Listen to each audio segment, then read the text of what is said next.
Hello po! Ayan! Kami po ay magtatanim ng saging. Yung saging pong galing dun sa may luyahan na nabuwal.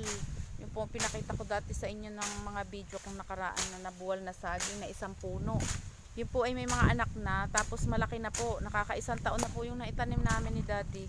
Ngayon po ay nabuwal nung pagbagyo. Kaya po ililipat ni Daddy dito. Nililinisan na po ni Daddy itong paglilipatan ng tanim ng saging.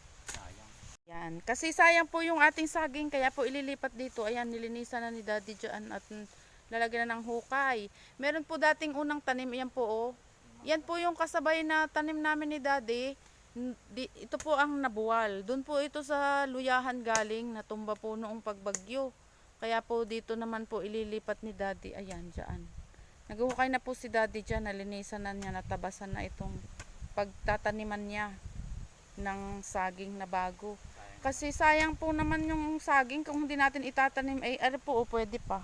Ayan po, oh. Bigay pa po yan sa amin. Yan po ay maliit lang nung aming ano. Wala pa pong hanggang tuhod ang taas niyan. At saka maliliit po, parang hindi mabubuhay nung aming itanim ni Daddy yan. Ayan po, kalaki na. Naka-isang taon na po siguro namin yung naitanim ni Daddy. Kasabay po yan na yan, oh. Yan, mga saging na yan, oh. Yan. Yan po ay may anak na din doon sa kanyang pinag-alisan ni Daddy na nabuwal. Ayan. Yun pong tatlong yang saging na piraso. Yan po ay kasabay noon. Gayaan na po kalaki yung saging na itatanim namin ngayon. Diyan sa hinuhukay na yan ni Daddy.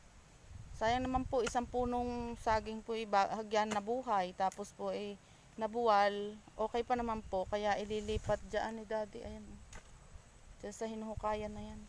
Ito po, oh, kalaki na ng puno. Oh. Ayan, oh. Ayan. Mabubuhay pa po yan at bubuwig pa. Kaya po ililipat ni Daddy ng tanim. Sayang naman po.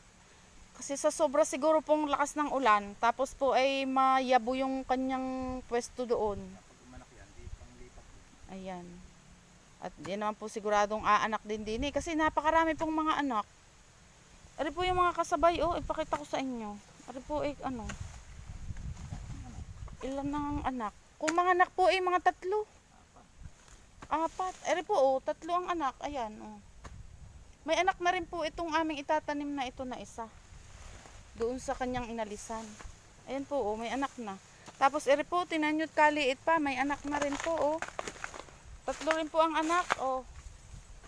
Ayan oh. May anak din po siya. 3 rin po ang anak niya. Ganyan po yung saging na yan. Maliliit lang po. Nung itanim po namin, ganito lang po kaliit yan. Yan, ito pong mga anak na ito.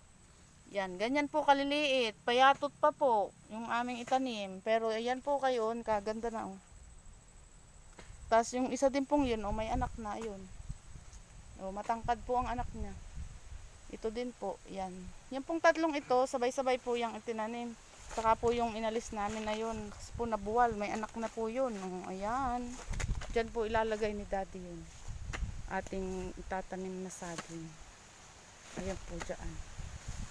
Malaki na po, kaya sayang. Mabubuhay pa po at bubuwig pa. Mapapakinabangan pa po. Kaya aming lilipat po dyan ni Daddy. Dyan po itatanim sa hinuhukay na yan. Ayan na po, oh, nakatayo na. At nilalagyan na po ng tabo ni Daddy ang saging natin na itinatanim. Oh. Ayan, kalaki na po. Kaya po yan ay tinanim pa uli, ay mabubuhay pa po yan. Sa susunod po ay manganganak pa po yan. O, dadami pa po yung ating tanim. Para po tayo ay mabilis magparami. Kasi mabilis po siyang manganak.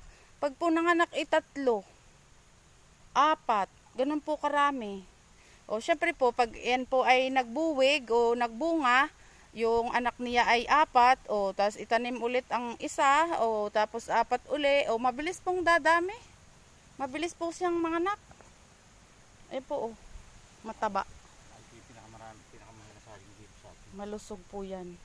Yan po ay may nagbigay lang sa amin. Kaya po kami nang hihinayang, ay pwede pa naman po, kaya itinatanim pa rin. Yan po. Maganda pong ano.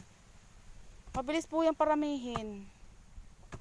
Yun nga lang pong napagtaniman yan ay medyo mayabo ang lupa, ay sobra po ang ulan ng nakaraang Christine.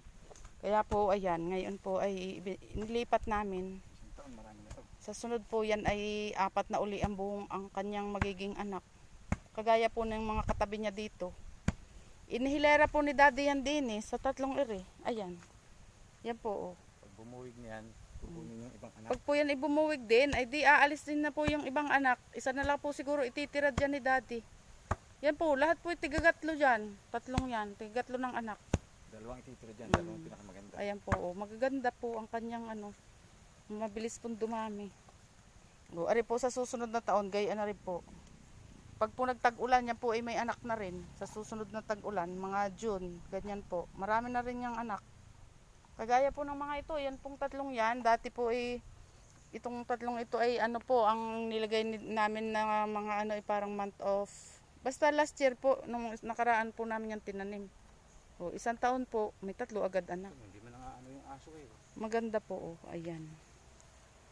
Ayan po, ang ating isang puno na itanim na po natin yung nabuwal ng bagyo. O, nailipat na po natin sa susunod po ay manganganak yan ng marami at tayo po ay magkakaroon pa po ng maraming saging. Ayan po, thank you for watching.